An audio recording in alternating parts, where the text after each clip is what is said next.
As you know, we often talk on this show about political revolutions, but tonight we'll meet someone who's at the forefront of a revolution that's much more personal, a revolution in the way people think and the way they behave. Far-left Democrats appear to be weaponizing political correctness against President Trump to gain political leverage. However, some say the PC pandemic poses a far greater challenge. And when I began my tenure as Surgeon General, if you had told me that I would be thinking about and talking about loneliness as much as I have, I would have told you you're absolutely wrong.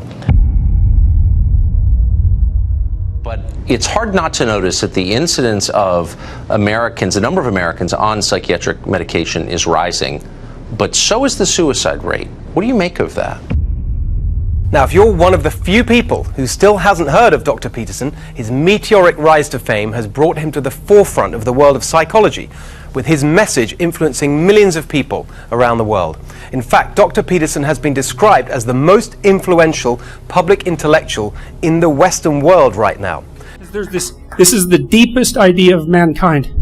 It's developed in detail in Genesis, in the Old Testament. It's the fundamental idea of Genesis, that God uses the Logos, the Word of God, to cast potential.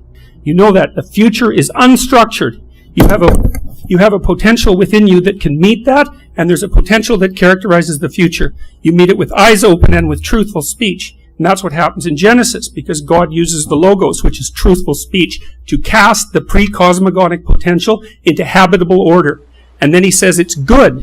And now there's a hint there, right? Because you think, well, is habitable order good? Because life is very difficult. And it's a real question whether or not the order that we inhabit is good. And the hypothesis in the Old Testament is that if truthful speech gives rise to the order, then that order will be good. And that's really something, man. That's really something to apprehend. It's a fundamental theological presupposition that the way that you take the potential upon which the cosmos is predicated and cast it into the order that allows everyone to thrive is by using truthful speech. Wouldn't it be something if that was the case? And the thing is, you know it's the case.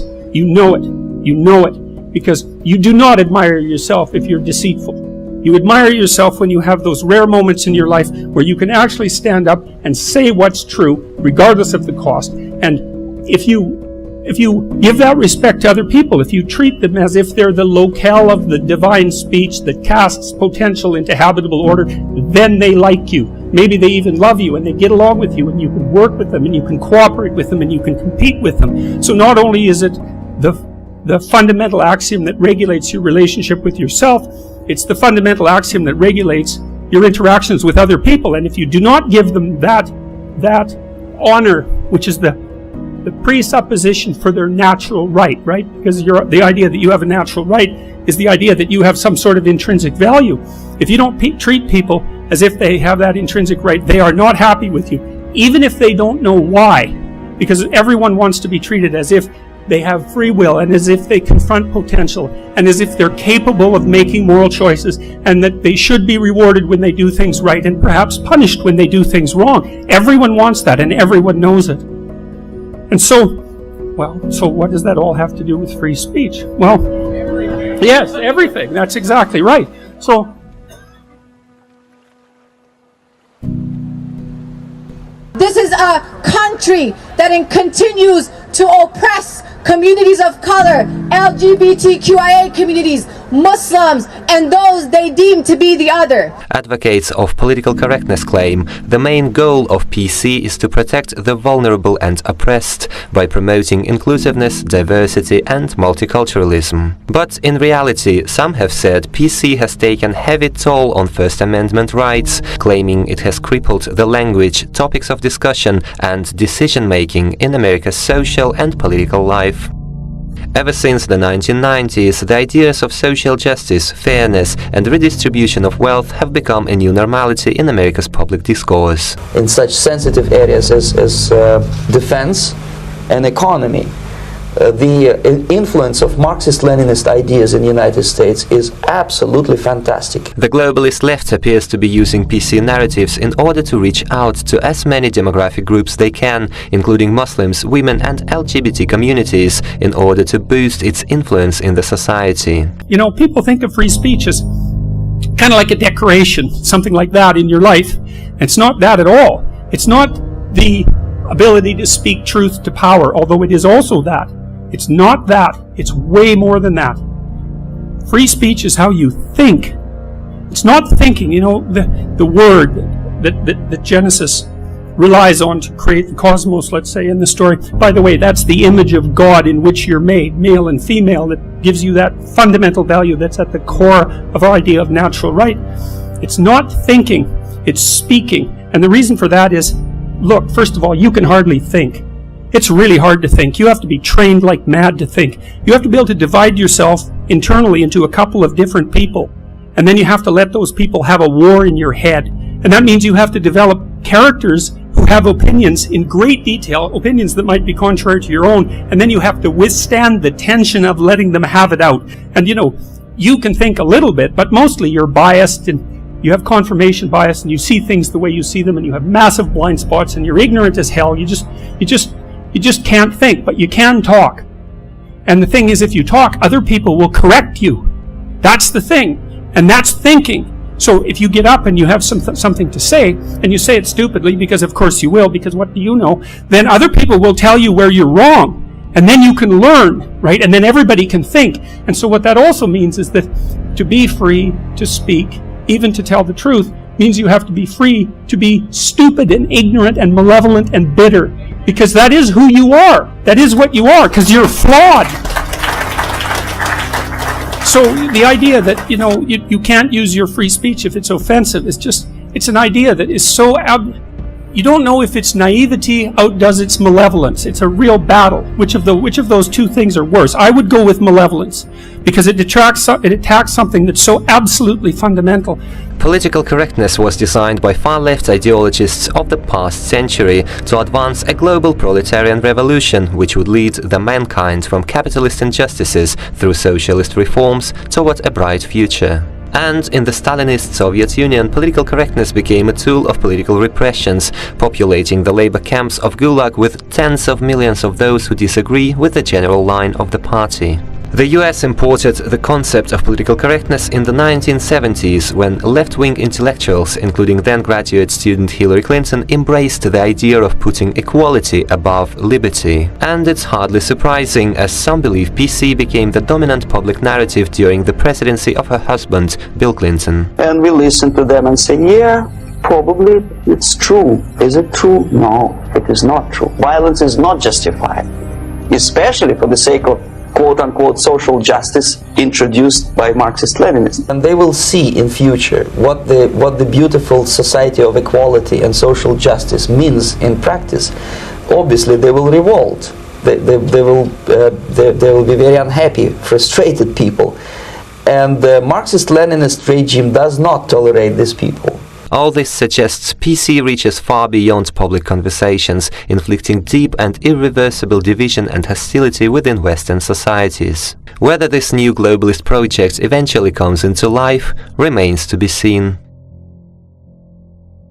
We know that there's something about free speech that's so central that we cannot allow attacks on it to go unchallenged no matter where they occur. But it's very useful to have it articulated and to know that this is bedrock, right? And it's not something arbitrary, and it's not a mere game that we're only playing in the West. None of that. It's the most fundamental truth that the human race has ever discovered. And we lose it at our absolute peril. And it's not death, it's worse than that, the peril. Because there are worse things than death. And the worst thing than death is hell. And we saw plenty of that in the 20th century. And when we let freedom of speech go, that's where we're headed. And unless we want to go there, then we should stop aiming for it. Most of our dialogue in the mainstream media, I would say, is always focused on political issues. And so if you have a hammer, then everything looks like a nail. Right. But it's also the case that part of what brought me to wider public attention was my opposition to some legislation in Canada, a bill called C-16, which I regarded as an attempt on the government's part to compel speech. But in private speech, there's to be no compulsion from the government. It's different than forbidding you to say certain things, because this was a requirement for a certain form of speech, and that emerged in this bill, C-16, which purported to do nothing but extend certain rights to the transgender community in Canada, but which was, in my estimation, and I read the policies very carefully, an attempt to write a particular view of gender into the law, the view that gender is only a consequence of environmental conditions, is socially constructed, which is patently false and runs contrary to what I would regard as thoroughly settled science, and also to compel a certain form of address. And I felt that that meant that the politicians in Canada were using a false compassion and a certain ideological attitude to justify extending dominion over the content of free people's speech. The enemies of free speech, they're the enemies of the process that turns potential into habitable order. They're enemies of the divine principle. And worse, they're their own enemies. Right? Because this isn't, well, some of us believe in free speech and some of us don't. It's way deeper than that. And more importantly than that, that's how our entire society views you. The reason that individual sovereignty inheres in you, why you have the rights of a citizen, and why you're regarded as a sovereign individual, is because our entire culture over thousands of years has actually decided that there's something in you of ultimate value that the entire stability of the entire society depends on, that you could bring forward and nurture, and that the world would definitely be a lesser place without. That's way better than you're okay the way you are. Right, I think people agree with that. If you don't believe in free speech, you don't believe in the implicit divinity of mankind, you don't believe in the sovereignty of the individual, you don't believe in sovereignty as such, you're a totalitarian of some sort, which means you attribute all the divine power to yourself. And then we know where that leads, right? It doesn't matter whether it's on the right or the left. If we had any sense and we took a look at 20th century history, we know exactly where things go. And we could easily choose not to go there. And so when we see someone like Raif, who's imprisoned by a reprehensible dictatorship that we have the gall to call our allies, then what we see is a system that's not only hell-bent on the destruction of an innocent and good man, but directly antithetical to everything that all of us have and that our societies put forward as necessary to the continual betterment of being itself. And so,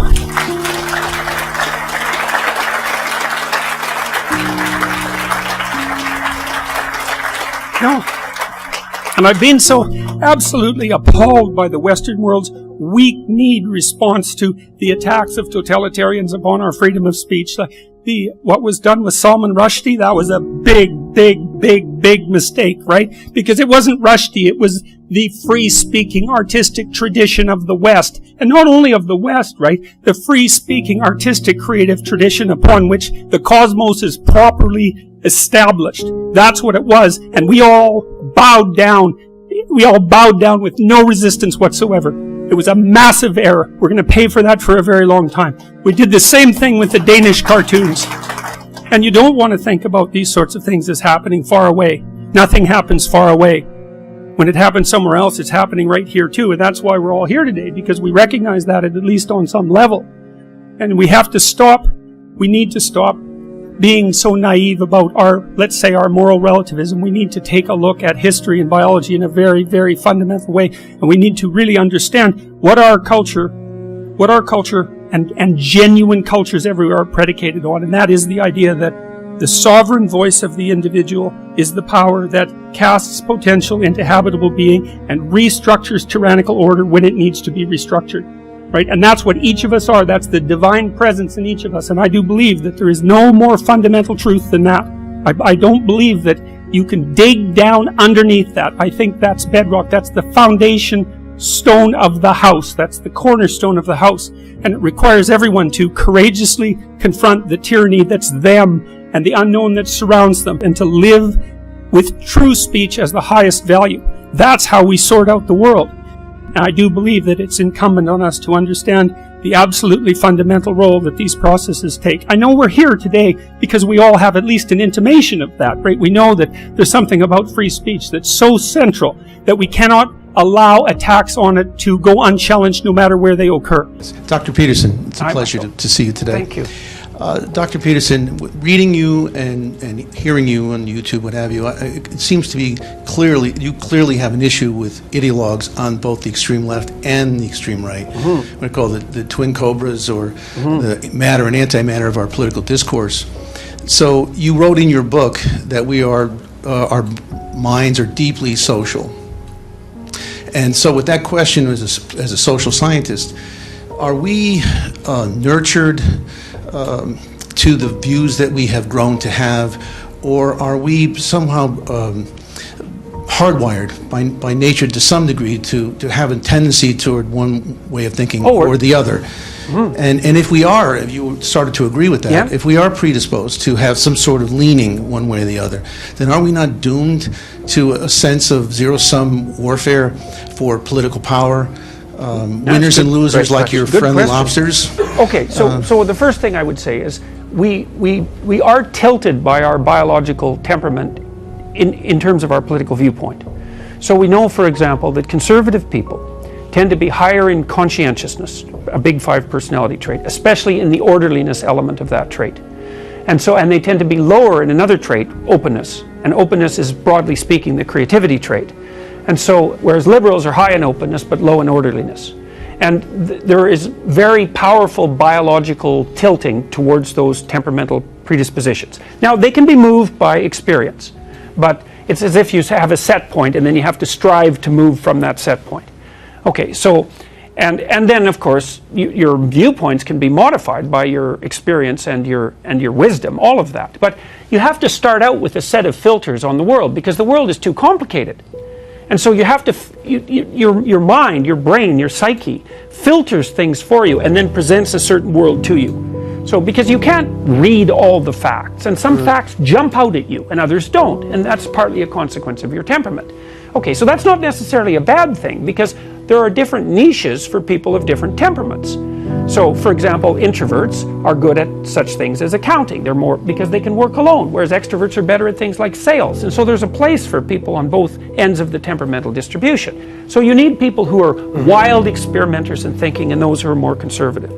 Like if you want to hone the way you think, you need opposition. You need something pushing against you. But what has to happen, and this is rule 9, is you have to assume that the person that you're listening to, or that you're talking with, knows something you don't. And so we can engage in a dialogue between left and right. The right tends to stand for hierarchy and to value hierarchies as tools for obtaining necessary goals. And the left tends to view hierarchies as characterized by the proclivity to dispossess and to become tyrannical. Those are both correct. Through the dialogue, we can keep the hierarchies functional. Now, because you might think, well, there's no shortage of ways to live in the world. That's a morally relativistic stance. And there's something to that, obviously, because people differ, and people differ in occupations, and they differ in outlook, and so forth. They differ in political beliefs. So there's obviously many ways that we can thrive in the world. And so some degree of flexibility with regards to what constitutes your fundamental axioms, obviously, is necessary. But there's a deeper question, and this is a very deep question. I actually think it's the question at the bottom of the postmodern conundrum, which is whether or not there are any reliable meta-narratives, let's say, overarching narratives that can unite people in some fundamental way. And so I was curious, were these just two arbitrary ways of looking at the world, both potentially equally valid? And were we battling that out because we didn't know and there was no other way to battle it out? Or was there something deeper at stake? Was it possible that one or the other system was correct in some deep manner? And so I started to study deeply this particular question. The first question was, well, what were beliefs made out of? Like, what exactly is it? What are we talking about when we talk about a belief? What does it mean that you have beliefs? Well, how are beliefs structured? So that was a psychological question rather than a political or economic question. And that took me a long time to figure out because I didn't know if the fundamental question was going to be sociological or political or economic or psychological. And it turned out to be psychological, or perhaps it turned out to be spiritual. That's another way of thinking about it.